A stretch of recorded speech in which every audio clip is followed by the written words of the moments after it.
com vocês?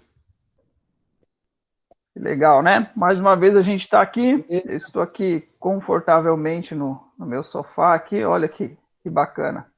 E vamos falar desse sofá filosófico, ou melhor, teológico. Por que não filosófico também, mas com prioridade teológica, nós vamos conversar um pouco sobre a palavra globalização. E é interessante, quando a gente começa a falar, eu sempre acho que aqueles mesmos preâmbulos que eu fiz na outra lição, eles valem para isso, que é quando nós vamos buscar um certo assunto desse na Bíblia, nós temos que ter muito cuidado para não estar buscando apenas reforços positivos para alguma ideia que a gente já tenha. Temos que estar desarmado para tentar entender o que a Bíblia fala sobre isso. Aliás, um dos problemas, grandes problemas que existe nos dias de hoje é o efeito das bolhas, né? Que dizem que as redes sociais ou aplicativos como o YouTube, essas coisas, criam um efeito de bolha nosso, trazendo sempre um reforço positivo. Se você pensa alguma coisa ou você tem um assunto, cada vez mais o teu Facebook, o teu YouTube, ele vai cada vez te direcionando mais e dando mais informações direcionadas para esse próprio assunto ou para sua, reforçando sempre o seu ponto de vista, e você, em vez de estar ouvindo as coisas, você está apenas buscando confirmações daquilo que você já acredita saber o que é correto. E quando a gente está diante da palavra de Deus, a gente tem que ter uma postura de desarmar-nos dos nossos próprios conhecimentos. É muito interessante quando a gente vai começar a falar globalização, e eu vou tentar não gastar muito tempo sobre as ideias teóricas sobre o que é globalização, mas como globalização ou qualquer outro assunto atual, e a gente pensa assim, será que a Bíblia tem alguma coisa para falar sobre isso?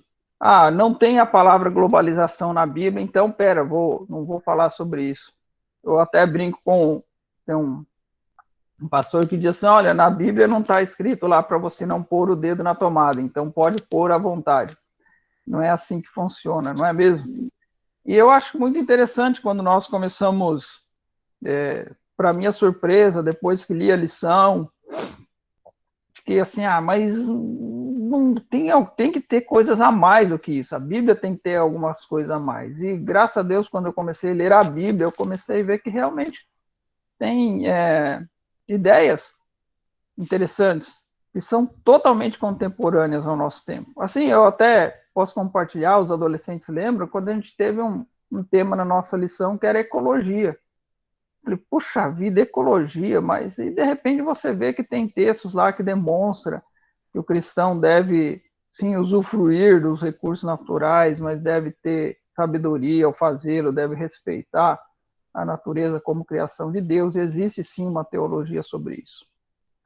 E da mesma forma, eu acho que esse tema que assusta muito as pessoas, globalização, para algumas palavras que assusta, para outros a solução, quem sabe que vai ser, meu irmão, mas enfim, a Bíblia também demonstra isso, também é importante nós entendermos que a Bíblia vai nos dar uma orientação sim sobre isso, e espero que aquilo que nós lemos aqui abençoe a sua vida.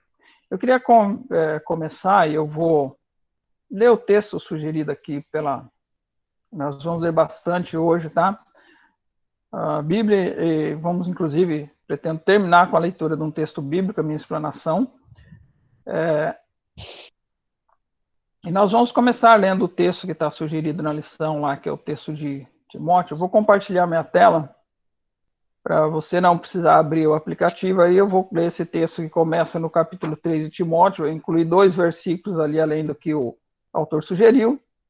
Então vai ser do 2 Timóteo, capítulo 3, do 12 até o capítulo 4, 5. Você estão conseguindo ver aí? Vai conseguir acompanhar? Está compartilhado aí, né? Então, eu vou ler aqui. De fato, todos os que desejam viver piedosamente em Cristo serão perseguidos. Contudo, os perversos e impostores irão de mal a pior, enganando e sendo enganados. Quanto a você, porém, permanece nas coisas que aprendeu e das quais tem convicção, pois você sabe de quem o aprendeu.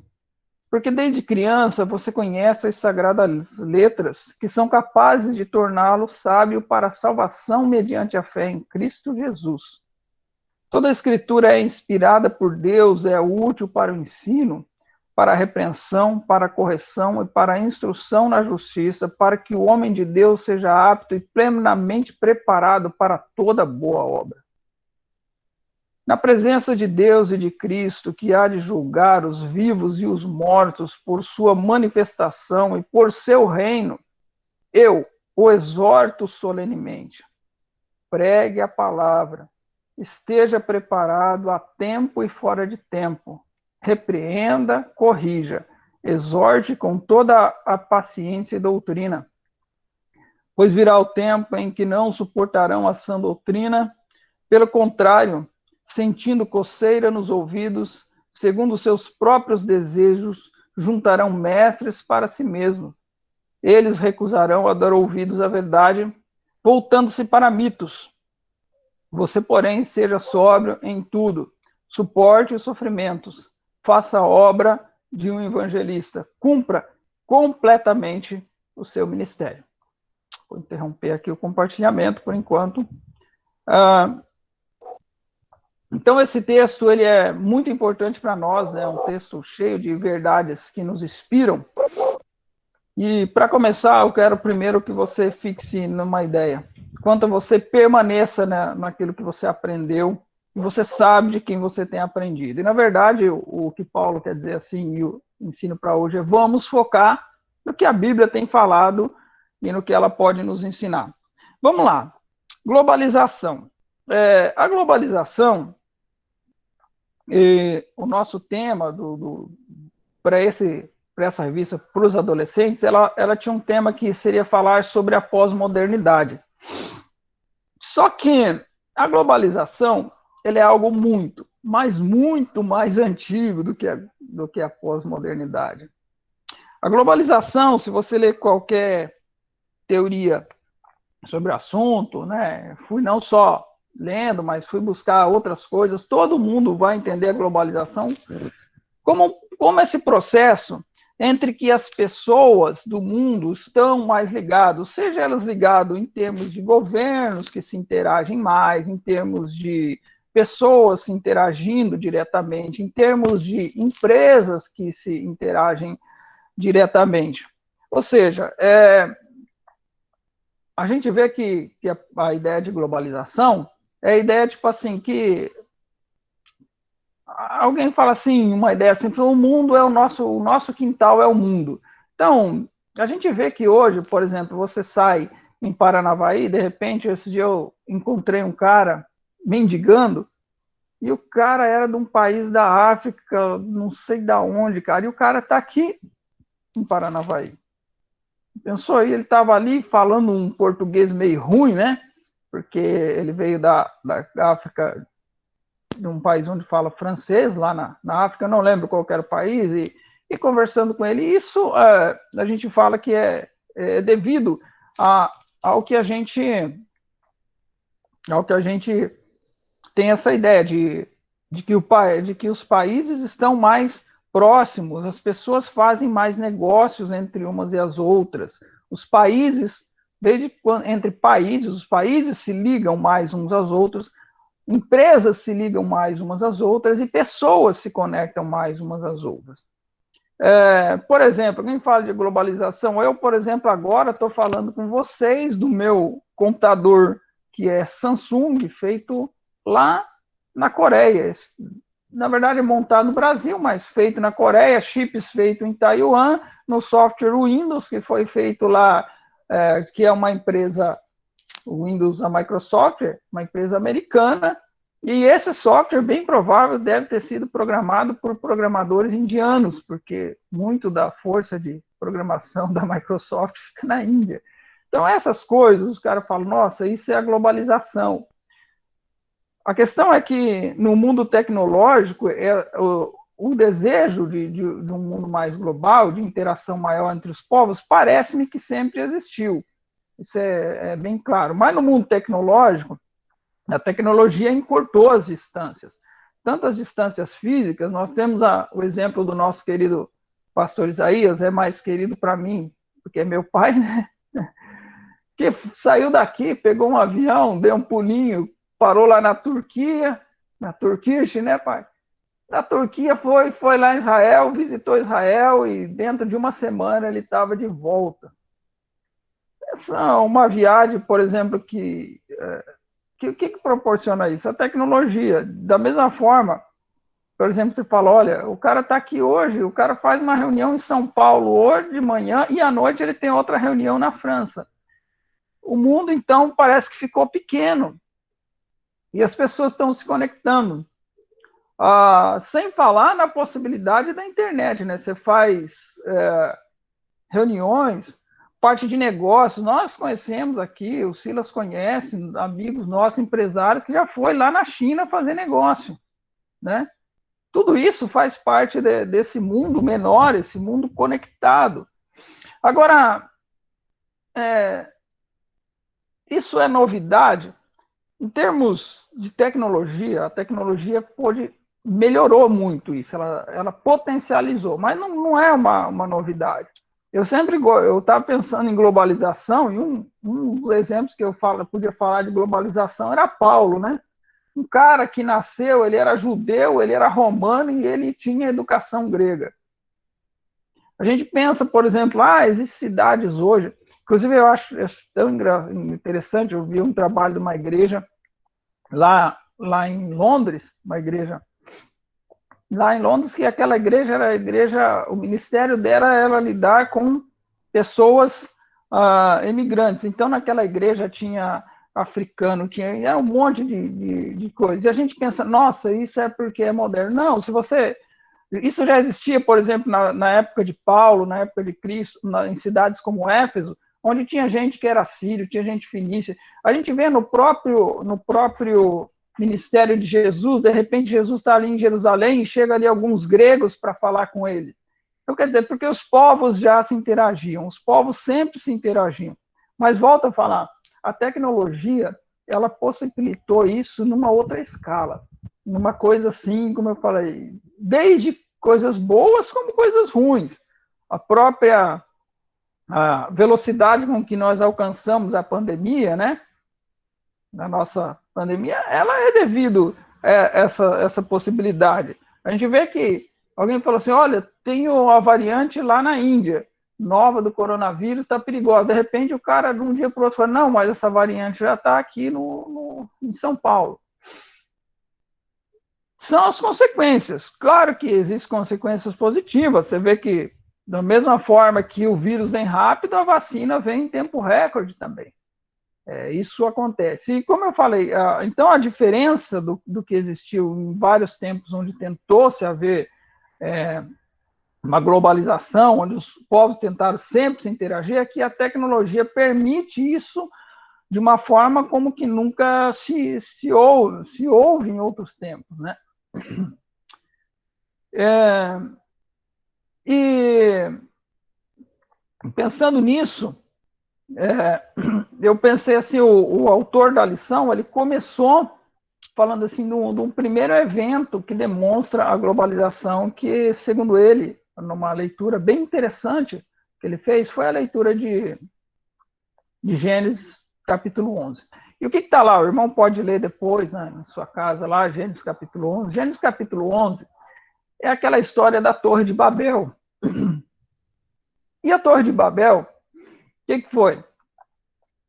Depois que aconteceu o dilúvio, as pessoas estavam por ali, a humanidade se multiplicou, cresceu, tinha um monte de gente.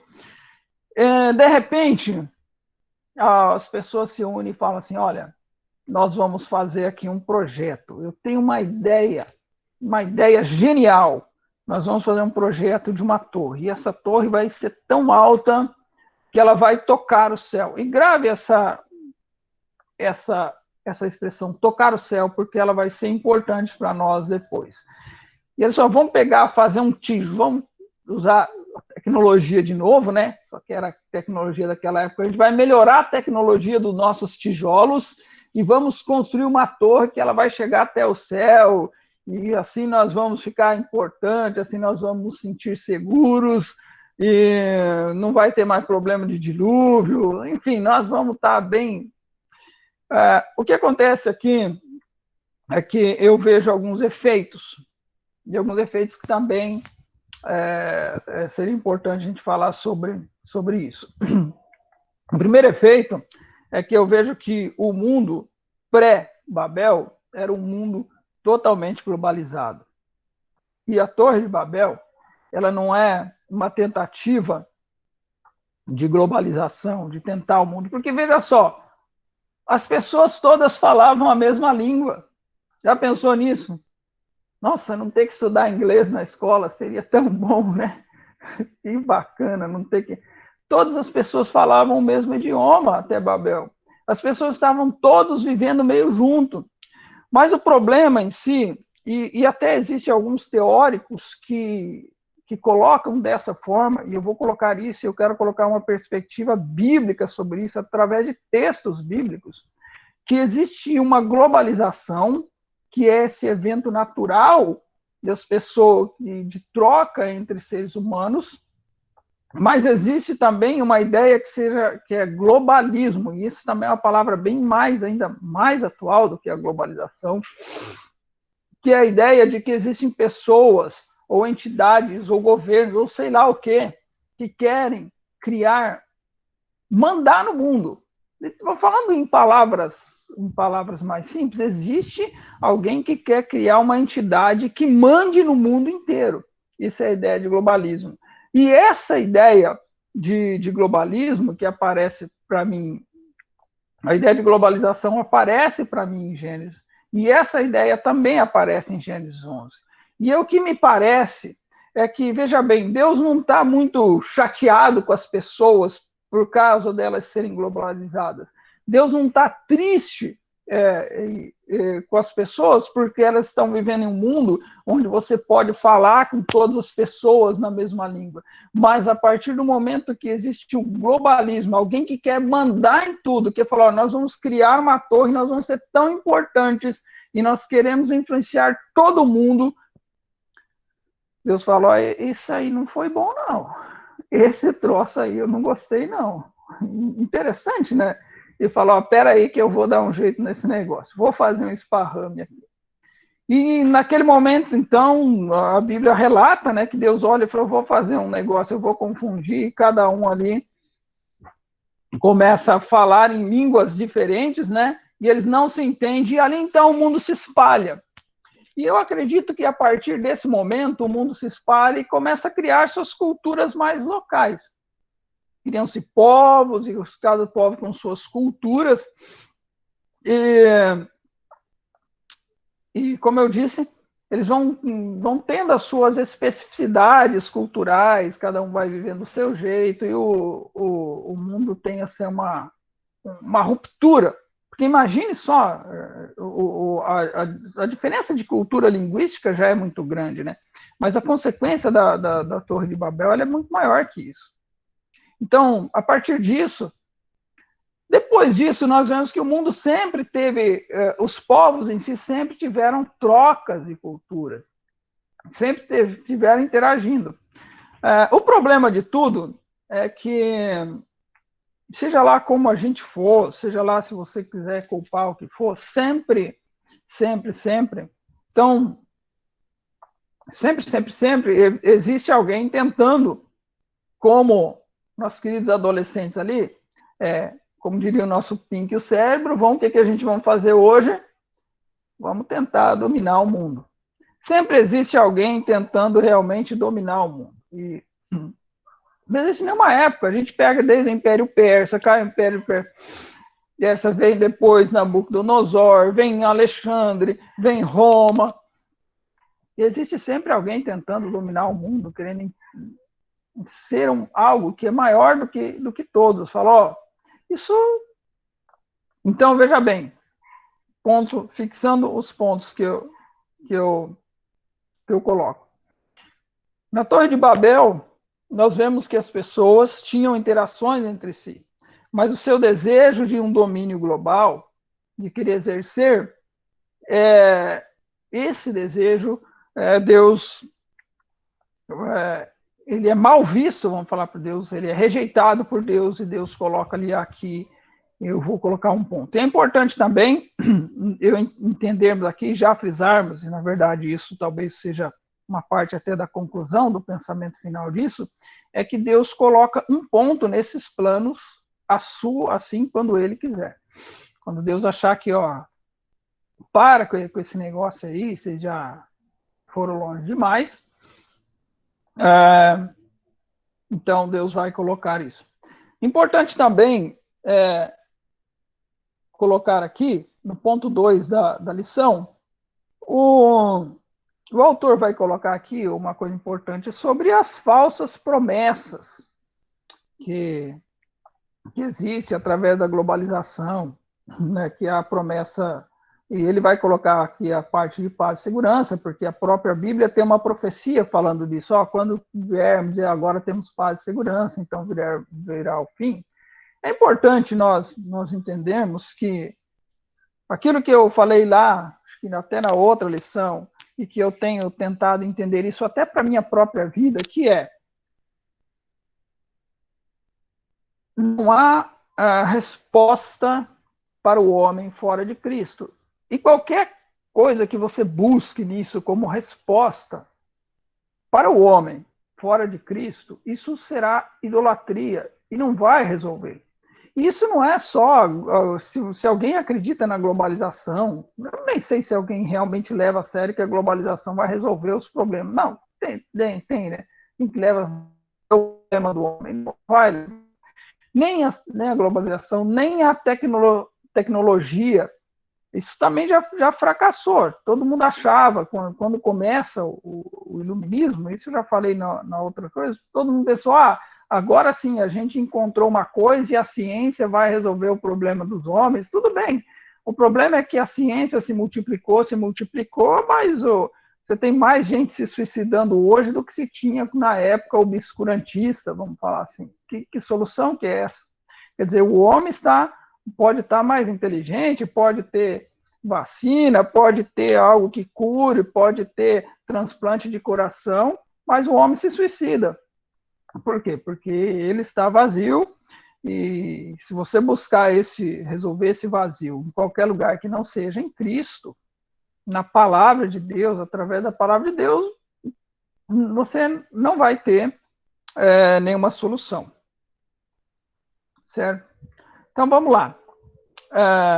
Então, assim como qualquer outra coisa, se alguém entende que a globalização é uma resposta para os problemas do homem, ela vai fatalmente falhar, como falhou os outras, e o homem vai cair num vazio existencial. É o que eu realmente creio. Voltando então, continuando. A globalização nos nossos dias, então. Veja como eu falei, a globalização é algo que, em alguns momentos, ela esteve mais forte, por exemplo, como na época de Paulo, ela teve algo forte, depois você tem uma época um pouco mais... Mas nunca deixou de haver negociação entre os povos. Existe quem acredita que a globalização das épocas mais modernas, ela começou com a era dos descobrimentos, aquela época das navegações. Por quê? O pessoal estava lá na Europa e falou, agora nós vamos sair e começar a descobrir o mundo. Então, eles vêm para eles criam caminhos que vai até a África, eles criam caminhos até a América do Norte, até a América do Sul. E o mundo o mundo acaba se conectando.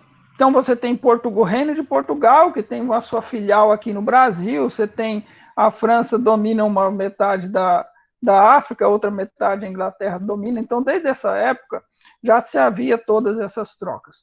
Mas nas épocas de hoje, como eu falei, por uma questão da tecnologia, e aí também eu vou gastar algum tempo aqui falando sobre a tecnologia, e como isso muitas vezes assusta a gente que é crente.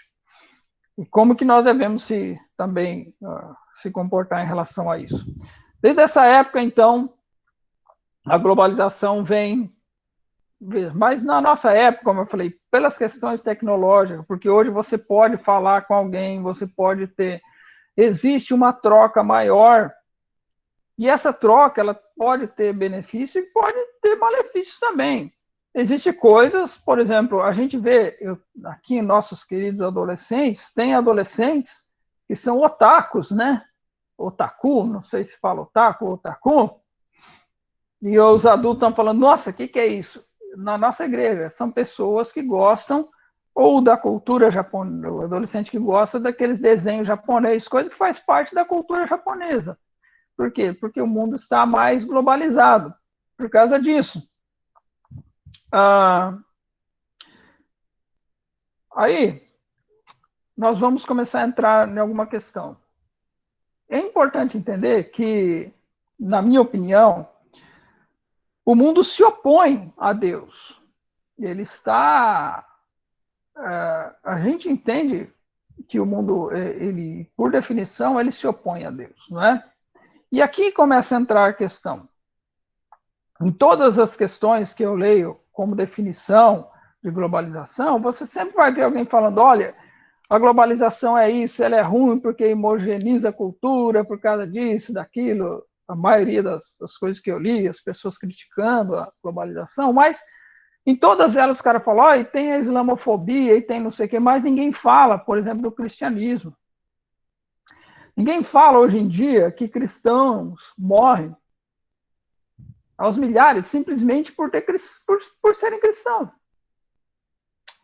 E isso me mostra uma coisa que, como eu estou dizendo, que o mundo, o problema não é essa questão, mas a questão é que o mundo, seja ele de onde que vem, seja através de um governo, seja através de um capitalismo, de onde que vem, parece que o sistema sempre se opõe contra o quê? Contra o cristianismo.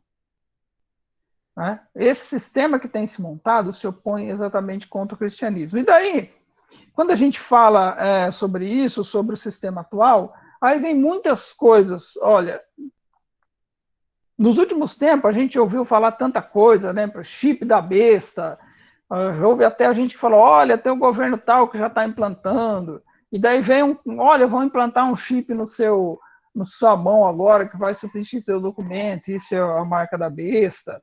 E alguém falou, olha, não, o chip que vai permitir você comprar e vender é o cartão de crédito. Mas existe uma palavra que eu pensei, eu quero estudar isso e quero entender como isso se conecta, de onde que se vem. A palavra é a nova ordem mundial. O que globalismo, globalização e nova ordem mundial tem a ver com a Bíblia? Se é que isso tem a ver, né? Porque, sabe por quê? Quando fala em nova ordem mundial, eu, para mim, um cara que sempre criou, foi criado na igreja, eu sempre me vem muito alguma coisa, falando, não, mas parece que essa ideia de nova ordem mundial é algo que é tirado da Bíblia, porque alguém prega isso, porque a gente acredita. E o que é? A nova ordem mundial não é algo que vem dos púlpitos, mas é algo que os púlpitos adotaram. A nova ordem mundial foi uma palavra que ela começou a ser usada depois que a União Soviética cai. E, então as pessoas falam, olha, o mundo agora vai se rearranjar de uma maneira diferente. E vai ser criado ali uma nova ordem mundial. E daí, então, que vem essa palavra, que é essa ideia que é recente, né? Nova ordem mundial. Mas o que isso tem a ver? Será que a Bíblia fala alguma coisa sobre isso? E por que isso, quando eu falo isso, às vezes tem algumas coisas... Eu, pelo particularmente, eu falo, mas não tem nada, não está escrito a palavra nova ordem mundial. Mas existe uma coisa na Bíblia que está escrito, que haverá um domínio, um governo único, alguém que vai, tipo assim, dar as cartas no mundo. E é isso que eu queria pensar um pouco. Aqui, vou compartilhar aqui de novo a tela para lermos um texto. Deixa eu pegar aqui. Não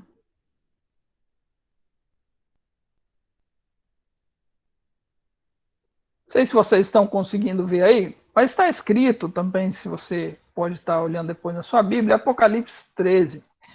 Foi-lhe dado poder para guerrear contra os santos e vencê-los, e foi-lhe dado autoridade sobre toda tribo, povo, língua e nação. Apocalipse 13, 7. É um pouco complicado a gente pegar assim, um texto, principalmente um texto pensado de Apocalipse, mas é importante para mim, em relação a esses tempos, colocar aquilo que eu entendo do que é uma profecia bíblica.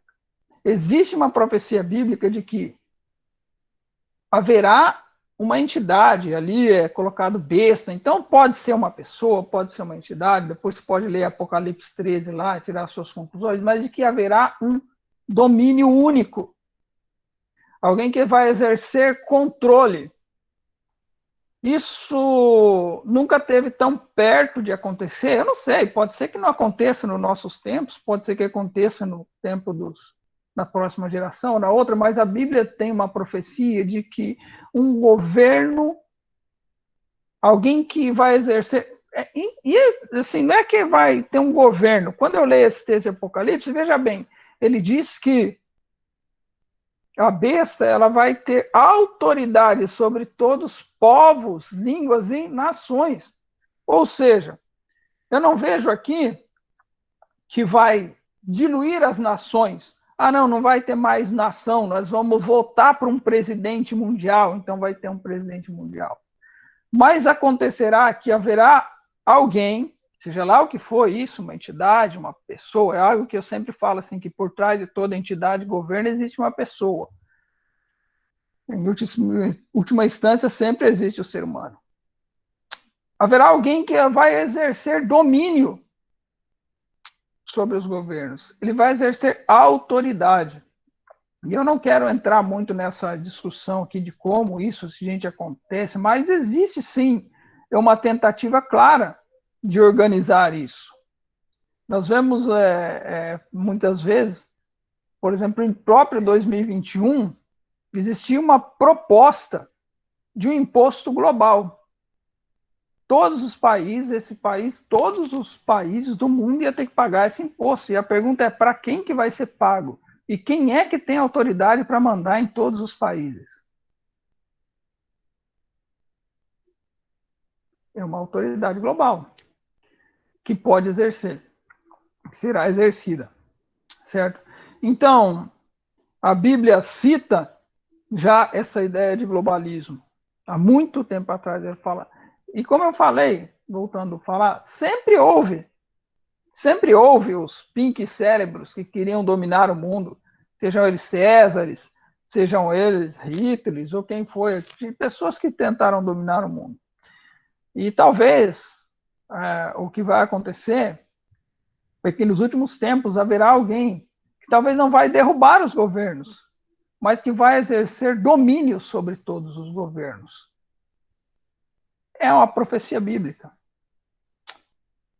Não sou eu que estou dizendo, né? O problema de tudo isso, e como nós devemos nos comportar com tudo isso?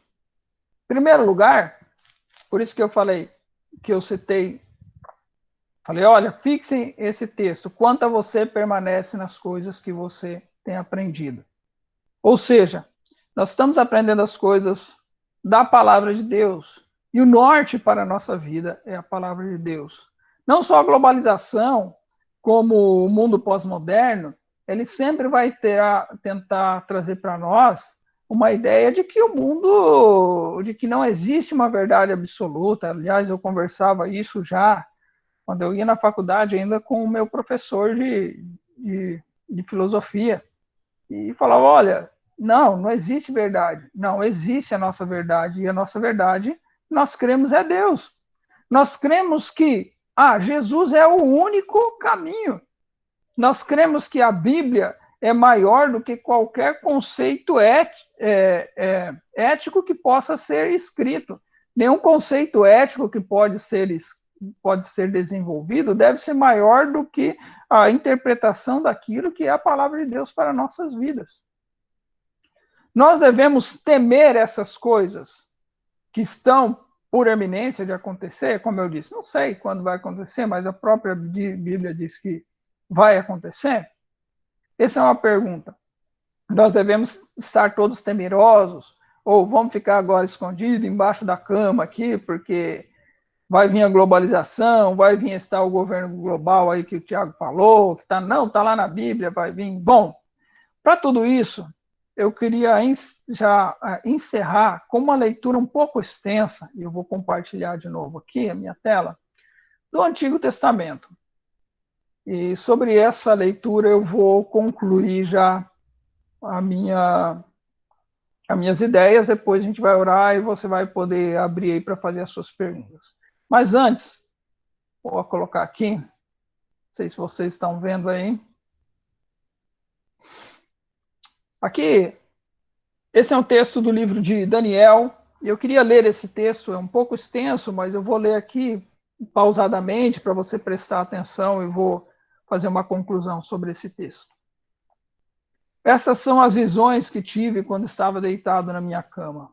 Olhei e ali diante de mim estava uma árvore muito alta, no meio da terra. A árvore cresceu tanto que a sua copa encostou no céu e era visível até os confins da terra. Tinha belas folhas, muitos frutos, e nela havia alimento para todos. Debaixo dela, os animais do campo achavam abrigo, e as aves do céu viviam em seus galhos. Todas as criaturas se alimentavam da árvore. Nas visões que tive deitado em minha cama, olhei e vi diante de mim uma sentinela, um anjo que descia do céu. Ele gritou em voz alta: derruba a árvore e cortem os galhos, arranquem as suas folhas e espalhem os seus frutos. Fujam os animais debaixo dela e as aves dos seus galhos. Mas deixem o toco e as suas raízes, presos com ferro e bronze. Fique com ele no chão, em meio à relva do campo. Ele será molhado como orvalho do céu, e com animais comerá a grama da terra. A mente humana lhe será tirada, e ele será como um animal, até que se passe 7 tempos. A decisão é anunciada por sentinelas. Os anjos declaram o veredito, para que todos os que vivem saibam que o Altíssimo domina sobre os reinos dos homens e os dá a quem quer, e põe no poder o homem mais simples. Esse é o sonho que eu, o rei Nabucodonosor, tive. Agora, Beltesazar, diga-me o significado do sonho, pois nenhum dos sábios do meu reino consegue interpretá-lo para mim, exceto você, pois o Espírito dos santos deuses está em você. Então Daniel, também chamado Beltesazar, ficou estarrecido por algum tempo e seus pensamentos o deixaram aterrorizado. Então o rei disse: Beltesazar, não deixe que o sonho ou a sua interpretação o assuste. Beltesazar respondeu: meu senhor, quem dera o sonho só aplicasse aos seus inimigos e o seu significado somente aos seus adversários. A árvore que visse crescer e ficou enorme, e sua copa estava no céu, visível em toda a terra, que também tinha belas folhas e muitos frutos, na qual havia alimento para todos, abrigo para todos os animais do campo, e morada para as aves dos céus, nos seus galhos. És tu, ó rei. Tu te tornastes grande e poderoso, pois a tua grandeza cresceu até alcançar o céu, e o teu domínio se estende até os confins da terra. E tu, ó rei, viste também uma sentinela, um anjo que descia do céu e dizia: derruba a árvore e destruam-na, mas deixe o toco e as suas raízes, presos com ferro e bronze. Fique ele no chão, em meio à relva do campo. Ele será molhado como o orvalho do céu, e viverá como os animais selvagens, até que se passe 7 tempos. E esta é a interpretação, ó rei. Este é o decreto que o Altíssimo emitiu contra o rei, meu senhor. Tu serás expulso do meio dos homens e viverá com os animais selvagens. Comerá capim com os bois e te molharás com o orvalho do céu. Passarão 7 tempos, até que admitas que o Altíssimo domina sobre os reinos dos homens e os dá a quem quer. A ordem para deixar o toco da árvore com as raízes significa que o teu reino te será devolvido quando reconheceres que os céus dominam. Portanto, ó rei, aceita meu conselho, renuncia a teus pecados e a tua maldade. Pratique a justiça e tenha compaixão dos necessitados. Talvez então continues a viver em paz. Tudo isso aconteceu com o rei Nabucodonosor. 12 meses depois, quando o rei estava andando no terraço do palácio real da Babilônia, disse: Acaso não é essa a grande Babilônia que construí como capital do meu reino, como meu enorme poder e para a glória da minha majestade? As palavras ainda estavam nos lábios quando veio do céu uma voz e disse: É isto que está decretado a você, rei Nabucodonosor. Sua autoridade real lhe foi tirada. Você será expulso do meio dos homens. Viverá com os animais selvagens e comerá capim com os bois. Passarão 7 tempos, até que admitas que o Altíssimo domina sobre os reinos dos homens e os dá a quem quer. A sentença sobre Nabucodonosor cumpriu-se imediatamente. Ele foi expulso do meio dos homens e passou a comer a capim com os bois. Seu corpo molhou-se com o orvalho do céu, até que os cabelos e pelos cresceram como penas de uma águia, e suas unhas como garras de uma ave. Ao fim daquele período, eu, Nabucodonosor, levantei os olhos aos céus e percebi que o meu entendimento tinha voltado.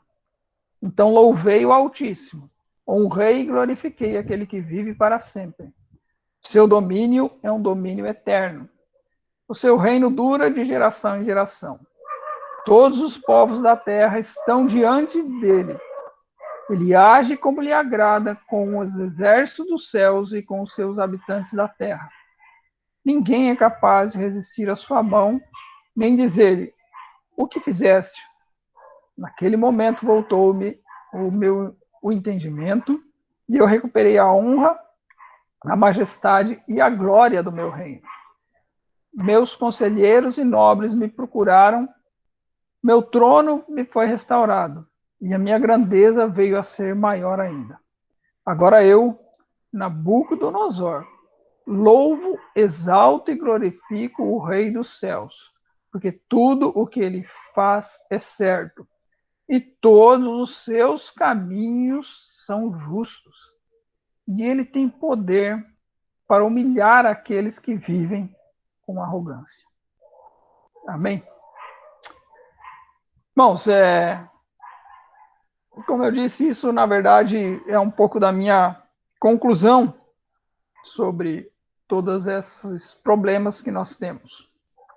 Tudo isso a gente vê aqui, esse texto de Daniel, né? Daniel capítulo 4. E interessante que eu falei assim, lembra que a ideia da torre lá, aquela torre que eles iam construir lá, em Gênesis 11, a Torre de Babel, conhecida, né? Ela ia tocar o céu. Ele ia poder tocar o céu, isso tem um significado. E agora, novamente, alguém que representa algo que toca o céu. Uma árvore onde todos os povos estão debaixo dela seguro. Uma Babilônia que pode oferecer segurança a todos os habitantes da terra, pode oferecer alimentos. Oh, cara, que legal. Mas Deus fala: você vai ficar aí até quando eu quiser. Irmãos, o texto mostra que Deus tem domínio. o texto também mostra que, e como eu falei, a gente não deve, em hipótese nenhuma, isso eu já falei no outro, e falo até para mim mesmo, não temos como colocar nossa esperança nessas coisas. A nossa esperança é Cristo. Se você tem acreditado no que determinada ideologia política, ou seja ela, não, eu acredito que o livre mercado vai resolver o problema do homem, eu acredito que isso vai criar riqueza e o homem vai ficar bem, ou até a ciência, ou seja lá, até mesmo, você está vivendo uma idolatria. Isso é fato. E outra coisa muito importante, e talvez a minha conclusão é de que sim, eu acredito que no mundo, e várias vezes alguém já tentou implantar um governo, e a Bíblia diz que vai sim existir uma entidade que vai influenciar todos os governos, mas isso vai acontecer porque Deus vai permitir, porque até o que ele falou, Nabucodonosor, você está aí até quando eu quero, porque se eu quiser, você vai descer e vai ali comer capim. Já pensou? O homem mais poderoso do mundo, né? A gente sempre, na minha época, quando eu ia na escola, a gente sempre aprendia sobre o presidente dos Estados Unidos. Era que o nosso professor falava, o presidente dos Estados Unidos, o homem mais poderoso do mundo. Mas ainda se fala, né? Quando tem eleição, vamos eleger a pessoa mais poderosa do mundo. Estava Nabucodonosor, o homem mais poderoso do mundo. Daquele mundo, daquele tempo. E Deus fala, olha, tá, mas para mim você não é mais do que uma árvore, porque eu dou uma machadada e corto você. E o pior, eu não vou nem destruir você, eu vou fazer você reconhecer que eu é que tenho domínio. E que essas coisas acontecem, sejam elas como for, acontecem sobre a permissão de Deus. Deus permite. É bem fato que eu, como ser humano, muitas vezes não consigo entender até quando que Deus permite, ou porque Deus permite que certas coisas cheguem a certo ponto, mas o fato é que Deus permite, Deus tem domínio. E um ímpio, cabeça dura, arrogante, talvez a pessoa mais arrogante do seu tempo, né? Que achou que podia ser uma árvore que tocava o céu, que todos podiam comer das suas mãos, pôde reconhecer isso. E nós, como cristãos modernos, será que nós não vamos reconhecer que Deus tem domínio sobre os reinos? Sim, existe a globalização, existem muitos problemas que ela traz, existem seus benefícios, existe também, como eu falei, você queira ou não, essa ideia de um globalismo, de alguém influenciando todo mundo, colocando o bedelho nas culturas. Sim, mas Deus é supra, Deus está acima de tudo isso. E vai acontecer até o momento que ele dizer, para por aí. Amém? Vamos orar. E depois que eu orar, eu gostaria de ouvir vocês aí, os seus questionamentos ou algum complemento. Acho que, como eu falei, é um assunto bastante complexo. O próprio Silas falou, existem muitas coisas que a gente pode conversar sobre isso, mas acredito que Deus tenha inspirado a falarmos dessas coisas. Vamos orar. Pai, eu te agradeço por compreender que o Senhor domina sobre os povos e sobre as nações. Eu peço que isso, essa compreensão do seu domínio, esteja inundando não só o meu coração, como o coração de todos os nossos irmãos aqui, que nós possamos ter essa fé de que as coisas acontecem, mas que tu está no controle de todas as coisas. Pai, é o que eu te peço em nome de Jesus. Amém.